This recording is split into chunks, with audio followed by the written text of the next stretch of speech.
ठीक है, तो मैंने जो पहले मैं देख लेता हूं मैंने टॉपिक कौन कौन से कवर किए हैं, क्योंकि अनंतनाथ का टॉपिक ना बहुत बिखरा हुआ है, अब कहीं से भी कहीं निकल जाते हैं हम।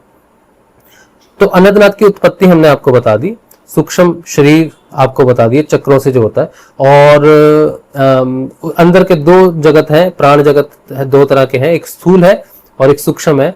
ईड़ा पिंगला से आप स्थूल जगत से सूक्ष्म जगत को प्रभावित करने की कोशिश करते हैं, शरीर को ठीक करने की कोशिश करते हैं, बीमारियों को ठीक करने की कोशिश करते हैं। लेकिन दूसरा जगत जो है वो सुषुम्ना नाड़ी का है। सुषुम्ना नाड़ी शुरू होती है प्राणमय जगत से, ईड़ा पिंगला शुरू होती है स्थूल शरीर से। ये मुख्य अंतर है ईड़ा पिंगला और सुषुम्ना में। कोई बाहर से हठ योग करता है तो वो कहां से शुरू करेगा?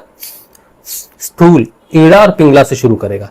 लेकिन कोई व्यक्ति अगर ध्यान में प्रवेश करता है या साधना में प्रवेश करता है तो वो स्थूल से शुरू नहीं होता, वो कहां से शुरू होता है? सुषुम्ना नाड़ी से शुरू होता है।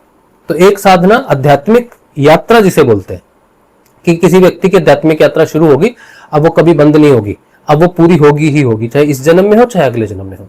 लेकिन कोई हठ योगी है, ईड़ा पिंगला से साधना करता है, तो जरूरी नहीं है कि उसकी साधना इस जन्म में पूरी होगी या आगे के 10 जन्मों में भी पूरी होगी।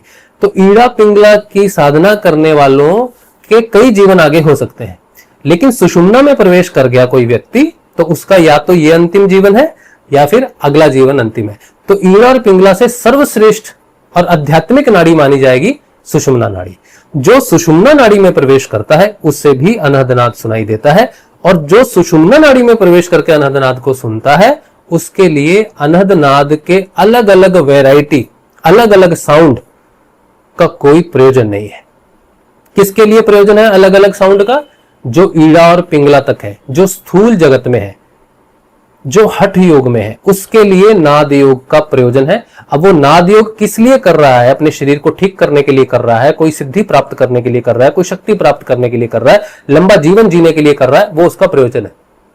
तो वो अलग अलग नाद के स्तरों पर पहुंचेगा। तो वो आपको कहेंगे भी, आपको ये नाद सुनाई देता है, बड़ी अच्छी बात है, ये नाद सुनाई देता तो ऐसे है, ये करो वो करो, तो वो नाद की साधना है, लेकिन इसमें अध्यात्म नहीं है।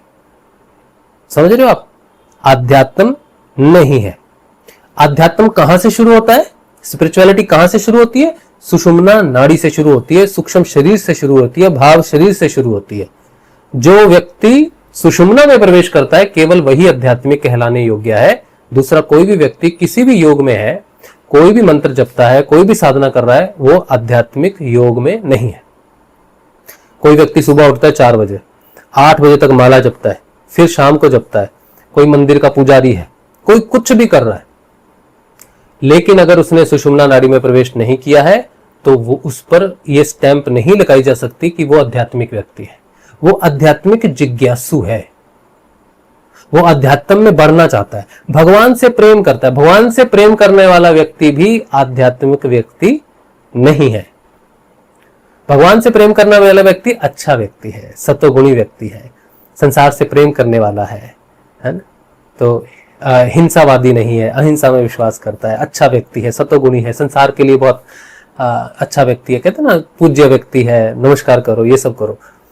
मंदिर में चाहे वो पुजारी हो, चाहे उसको चारों वेद याद है, उसको सारे शास्त्र याद है, सारा ज्ञान है, सब कुछ है, लेकिन वो सारे शास्त्रों का ज्ञान होने के बाद भी, गीता का पूर्ण ज्ञान होने के बाद भी, गीता 10 बार पढ़ी है या 50 बार पढ़ी है या वेद कितने भी बार पढ़े हैं, वो आध्यात्मिक व्यक्ति नहीं है। किसी व्यक्ति ने चलो गीता भी पढ़ ली, कुरान भी पढ़ लिया, बाइबल भी पढ़ ली, बाकी सारी पुस्तकें भी पढ़ ली, फिर भी वो आध्यात्मिक व्यक्ति नहीं है।